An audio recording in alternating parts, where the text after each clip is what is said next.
Welcome to the HardReset.Info YouTube channel. Today I would like to show how you can check data usage on an Android 14 phone.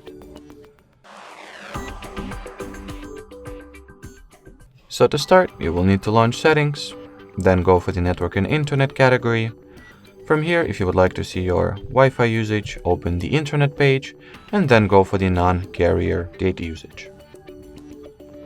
On the other hand, if you would like to check your cellular data usage, get back to the Network and Internet page, go for SIMs, tap at the SIM card, and at the top of the page you can see the general amount of cellular data or mobile data you have used through this particular SIM card. Or if you will scroll the page down a little, you will also see the app data usage section, which in my case is unavailable due to me not having any cellular data used. But if you will have at least 1 byte of cellular data, you will be able to tap on it, and it will become active to begin with, and see the detailed statistics on the app mobile data usage. Alrighty, so that will be it for this video. Thanks for watching, thanks for your attention, and bye bye.